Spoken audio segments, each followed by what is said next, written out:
ಅದಕ್ಕಿಂತ ಮುಂಚಿತವಾಗಿ ಈ ಕ್ಷೇತ್ರದಲ್ಲಿ ಯಾವೆಲ್ಲ ಅಂಶಗಳು ನಿರ್ಣಾಯಕ ಆಗತ್ತೆ ಅದನ್ನು ಕೂಡ ನೋಡ್ಕೊಂಡು ಬರೋಣ ಸರ್. ಆ ಬಳಿಕ ನಿಮ್ಮನ್ನ ಮಾತನಾಡಿಸ್ತೀನಿ.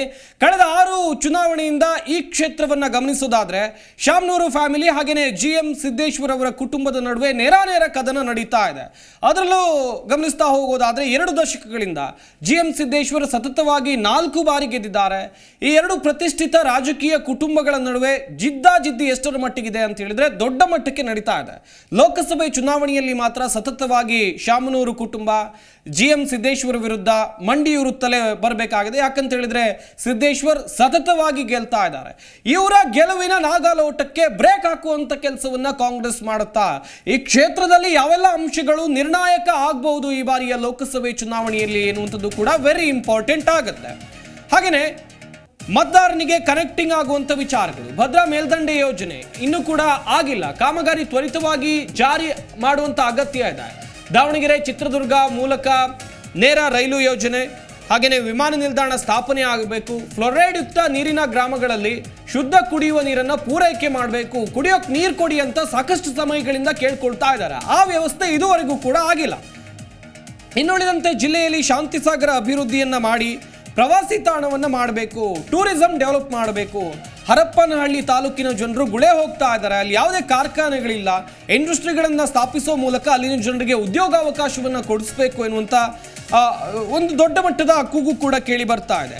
ಅಡಿಕೆ ಬೆಳೆಯ ವೈಜ್ಞಾನಿಕ ಸಂಸ್ಕರಣಾ ಘಟಕ ಸ್ಥಾಪನೆ ಆಗಬೇಕು. ಇನ್ನೊಂದು ಕಡೆಯಲ್ಲಿ ರೈತರ ಬೆಳೆ ಸಂರಕ್ಷಣೆಗೆ ಶಿಥಿಲೀಕರಣ ಘಟಕ ಸ್ಥಾಪಕ ಆಗಬೇಕು, ಕೋಲ್ಡ್ ಸ್ಟೋರೇಜ್ ಕೂಡ ಆಗಬೇಕು. ಹಾಗೆಯೇ IIT ಸ್ಥಾಪನೆ ಆಗಬೇಕು ಅಂತೇಳಿ ಜಿಲ್ಲೆಯ ಜನರು ಒತ್ತಾಯವನ್ನ ಮಾಡ್ತಾ ಇದ್ದಾರೆ. ಆದರೆ ಈ ಕೆಲಸಗಳನ್ನ ಅಲ್ಲಿನ ಜನಪ್ರತಿನಿಧಿಗಳು ಪೂರ್ಣಗೊಳಿಸಿಲ್ಲ. ಈ ಬಾರಿ ಲೋಕಸಭೆ ಚುನಾವಣೆಯ ಸಂದರ್ಭದಲ್ಲಿ ಇದೇ ವಿಚಾರಗಳು ಕೂಡ ನಿರ್ಣಾಯಕ ಆಗಬಹುದು.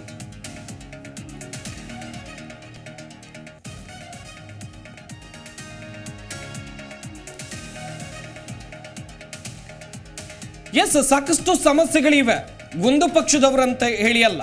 ಇಲ್ಲಿ ಸಿದ್ದೇಶ್ವರ್ ಅವರು ಗಮನಿಸ್ತಾ ಹೋಗೋದಾದ್ರೆ 2004ರಲ್ಲೂ ಕೂಡ ಅವರೇ ಆಯ್ಕೆ ಆಗ್ತಾರೆ, 2009ರಲ್ಲೂ ಕೂಡ ಅವರೇ ಆಯ್ಕೆ ಆಗ್ತಾರೆ, 2014ರಲ್ಲೂ ಕೂಡ ಅವರೇ ಆಯ್ಕೆ ಆಗ್ತಾರೆ, 2019ರಲ್ಲೂ ಕೂಡ ಅವರೇ MP ಆಗಿದ್ದು, ಸಂಸದರಾಗಿದ್ದು.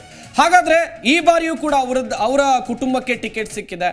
ಇಲ್ಲಿ ಎಲ್ಲೋ ಒಂದು ಕಡೆಯಲ್ಲಿ ಗಮನಿಸ್ತಾ ಹೋಗೋದಾದ್ರೆ ಇಷ್ಟು ಬಾರಿ ಆಯ್ಕೆ ಆದ್ರೂ ಕೂಡ ಯಾಕೆ ಇಲ್ಲಿ ಅಭಿವೃದ್ಧಿ ಕೆಲಸಗಳು ಆಗಿಲ್ಲ ಅಂತೇಳಿ ಜನರು ಪ್ರಶ್ನೆಯನ್ನ ಮಾಡ್ತಾ ಇದ್ದಾರೆ. ಅರವಿಂದ್ ಸರ್, ಗಮನಿಸ್ತಾ ಇದ್ರಿ ಆಯ್ಕೆ ಆದಂಥ ವರ್ಷಗಳು 2004, 2009, 2014, 2019, ಈಗ 2024ರಲ್ಲೂ ಕೂಡ ಅವ್ರ ಕುಟುಂಬಕ್ಕೆ ಟಿಕೆಟ್ ಸಿಕ್ಕಿದೆ.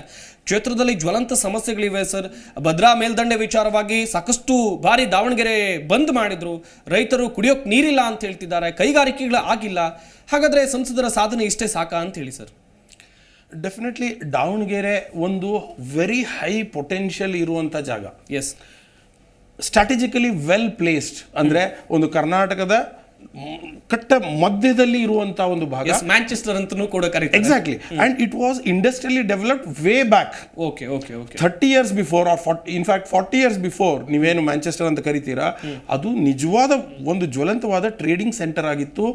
ಒಂದಿಷ್ಟು ಏನು ಕಾಟನ್ ಅಲ್ಲಿ ಬೆಳೀತಾರೆ, ಅಲ್ಲಿ ಅಲ್ಲೇ ಉಪಯೋಗಿಸ್ಕೊಂಡು ಸುಮಾರಷ್ಟು ಇಂಡಸ್ಟ್ರೀಸ್ ಫ್ಲರಿಶ್ ಆಗಿತ್ತು.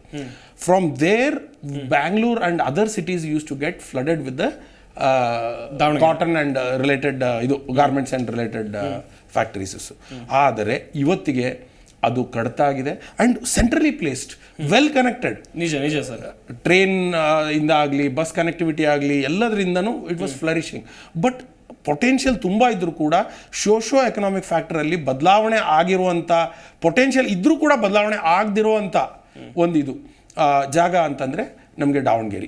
ತುಂಬ ಹೈ ಎಕ್ಸ್ಪೆಕ್ಟೇಷನ್ ಇತ್ತು, ತುಂಬ ಚೆನ್ನಾಗಾಗುತ್ತೆ, ಎಷ್ಟೋ ಬಾರಿ ಅಲ್ಲಿ ಇನ್ನೊಂದು ಸೆಕೆಂಡ್ ಕ್ಯಾಪಿಟಲ್ ಆಗುವಂಥ ಪೊಟೆನ್ಷಿಯಲ್ ಇದೆ ಅಂತ ಅನ್ನುವಂಥದ್ದು ಯಾವಾಗ ಕನ್ನಡ ಚಳುವಳಿ ಆದಮೇಲೆ ನೀವು ಇವ್ರು ನೋಡ್ತಾ ಬಂದರೆ, especially Janata Dal and JDU ಪಟೇಲ್ರು, JH ಪಟೇಲ್ರು ಅವ್ರದ್ದೆಲ್ಲ ಒಂದು ಪ್ರಭಾವ, ಯಡಿಯೂರಪ್ಪರ ಪ್ರಭಾವ, ಇದನ್ನೆಲ್ಲ ನೋಡಿದಾಗ ದಾವಣಗೆರೆ ತುಂಬ ಅತ್ಯುತ್ತಮವಾಗಿ ಮುಂಬರುತ್ತೆ ಅಂತ ಅಂದ್ಕೊಂಡಿದ್ವಿ. ಆ ನಿಟ್ಟಿನಲ್ಲಿ ಒಂದಿಷ್ಟು ಅವರಿಗೆ ನ್ಯಾಯ ಕಡಿಮೆ ಆಗಿದೆ. ಅಂದರೆ the way they had deserved deserved, they have not got it.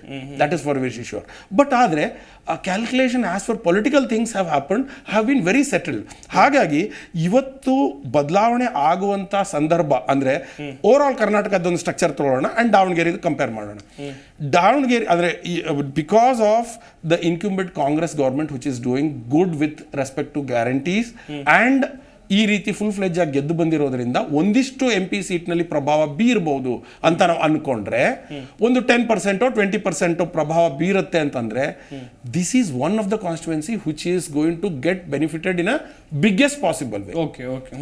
Biggest possible way.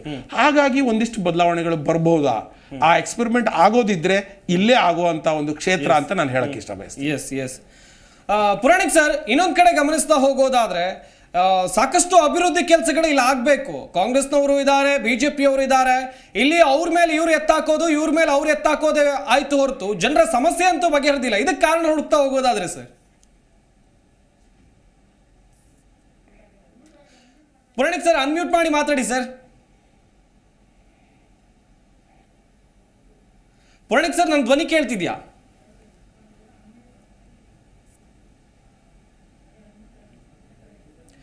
Puranik sir mute ಆಗಿದೆ, ಅನ್ಮ್ಯೂಟ್ ಮಾಡಿ ಮಾತಾಡಿ ಸರ್.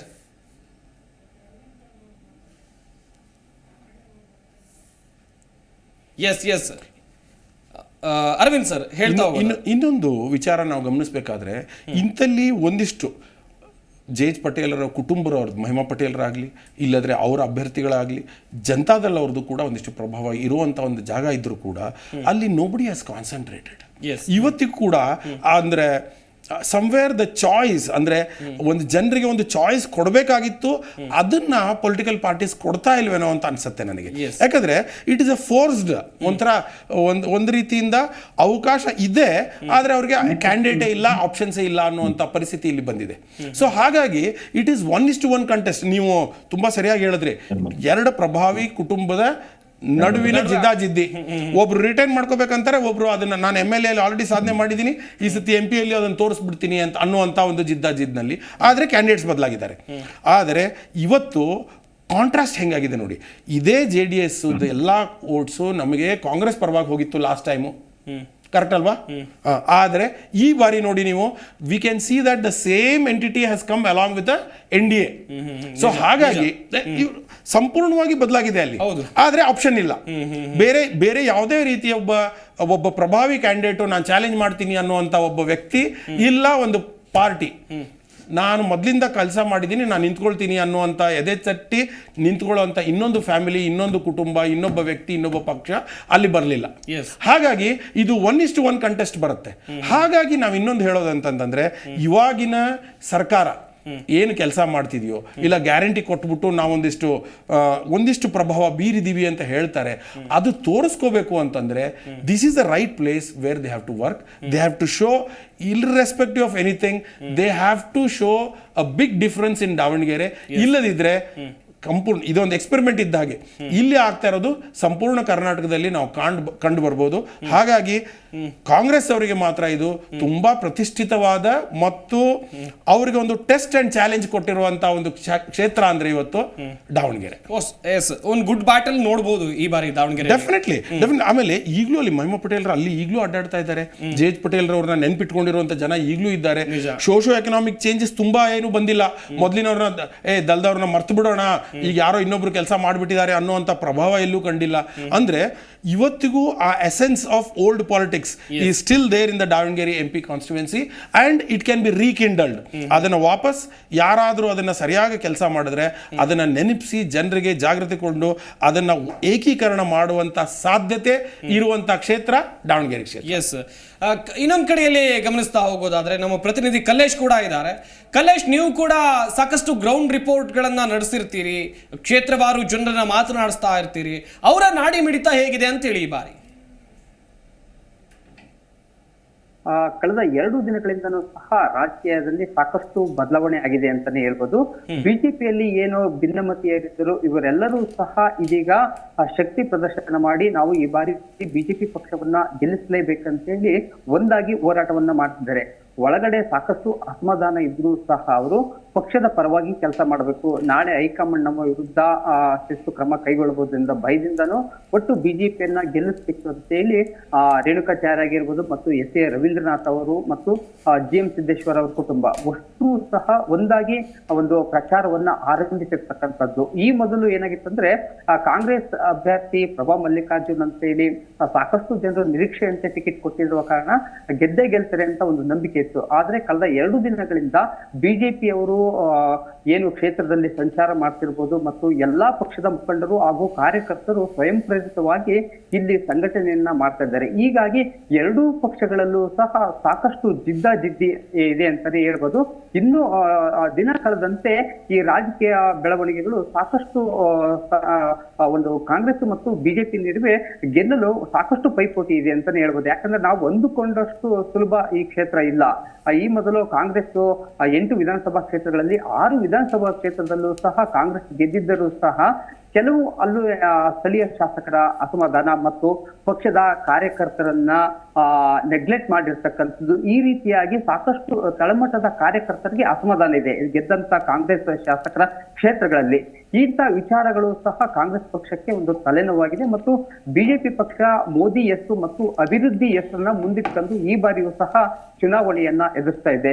ಕೆಲವು ವಿದ್ಯಾವಂತರು ಮತ್ತು ವ್ಯಾಪಾರಸ್ಥರು ಇವರೆಲ್ಲ ಮೋದಿ ಪರವಾಗಿರ್ತಕ್ಕಂಥದ್ದು, ಇನ್ನ ಕೆಲವು ಬಡತನ ರೇಖೆಗಿಂತ ಕಡಿಮೆ ಇರ್ತಕ್ಕಂಥದ್ದು ಮತ್ತು ಸರ್ಕಾರದ ಸೌಲಭ್ಯಗಳನ್ನ ಪಡೆಯುವಂತ 5 ಗ್ಯಾರಂಟಿಗಳದು ಇಂಥ ಒಂದು ಜನ ಸಮುದಾಯ ಒಂದು ಕಾಂಗ್ರೆಸ್ ಪಕ್ಷದ ಹತ್ರ ಒಲವನ್ನ ತೋರಿದೆ. ಅದು ಮತ್ತೆ ದಿನ ಕಳೆದಂತೆ ಒಂದು ರಾಜಕೀಯದಲ್ಲಿ ಸಾಕಷ್ಟು ಬದಲಾವಣೆ ಆಗುತ್ತೆ. ನಾವು ನೋಡಿದಂಗೆ ಕೆಲವು ಹಣಬಲ ಆಗಿರ್ಬೋದು, ಇನ್ನೊಂದು ಆಸೆ ಆಮಿಷ ಈ ರೀತಿಯಾಗಿ ಜನಗಳಿಗೆ ತೋರಿಸಿದಂತಹ ಸಂದರ್ಭದಲ್ಲಿ ಈ ಒಂದು ಪಕ್ಷಗಳ ಒಲವು ಜನರಲ್ಲಿ ಬದಲಾವಣೆ ಆಗೋ ಕೂಡ ಸಾಧ್ಯತೆ. ಆದ್ರೂ ಸಹ ಕಾಂಗ್ರೆಸ್ ತಮ್ಮ ಚಾಣಕ್ಯದಿಂದ ಒಂದು ಸಂಘಟನೆ ಮಾಡ್ತಾ ಇದೆ. ಈ ಬಾರಿ ಗೆಲ್ಲಲೇಬೇಕಂತೇಳಿ ಶಾಮನೂರು ಕುಟುಂಬ ಸಾಕಷ್ಟು ಸ್ಟ್ಯಾಟಿಸ್ಟಿಕ್ಸ್ ಅನ್ನ ಮಾಡ್ಕೊಂಡು ಒಂದು ಪ್ರಚಾರವನ್ನ ಮಾಡ್ತಾ ಇದೆ ಮತ್ತು ಬಿಜೆಪಿ ಸಹ ನಾವು ಒಂದು ಗೆದ್ದೇ ಗೆಲ್ತೀವಿ ಅನ್ನೋ ಒಂದು ಭರವಸೆ ಮತ್ತು ಕಾರ್ಯಕರ್ತರ ಶಕ್ತಿ ಬಲದಿಂದ ಈ ಒಂದು ಚುನಾವಣೆಯನ್ನ ಎದುರಿಸ್ತಾ ಇದೆ. ಇನ್ನು ಒಂದು ದಿನ ಕಳೆದಂತೆ ರಾಜಕೀಯದಲ್ಲಿ ಏನ್ ಬೇಕಾದ್ರೂ ಸಹ ಆಗ್ಬಹುದು. ಬಟ್ ಕಳೆದ 2 ದಿನಗಳಿಂದ ಬಿಜೆಪಿ ಪಕ್ಷ ಸಾಕಷ್ಟು ಪ್ರಬಲವಾಗಿ ಒಂದು ಪ್ರಚಾರವನ್ನ ಮಾಡಿದ್ದು ತಾವು ಸಾಕಷ್ಟು ಗೆಲ್ತೀವಿ ಅಂತ ಒಂದು ಆತ್ಮವಿಶ್ವಾಸವನ್ನ ಹೆಚ್ಚಿಸಿಕೊಂಡಿದೆ ಅಂತ ಹೇಳ್ಬೋದು. ಜಿ ಕನ್ನಡ ನ್ಯೂಸ್ ಈಗ ನಿಮ್ಮ ಮನೆಯಲ್ಲೇ ನೋಡಿ. ಎಲ್ಲ ಕೇಬಲ್ಗಳಲ್ಲಿ ಈಗ ಲಭ್ಯ. Sun Direct 292, Jio TV 1334, U digital 162, City cable 51, GTPL 17, Abhishek cables 821, Rock Line telecommunication 51, Shri Basaveshwara number 60, Vinayaka digital number 53, In digital number 896ರಲ್ಲಿ. ನಿಮ್ಮಿಸ್ತದ ಜಿ ಕನ್ನಡ ನ್ಯೂಸ್ ನೋಡಿ ಆನಂದಿಸಿ.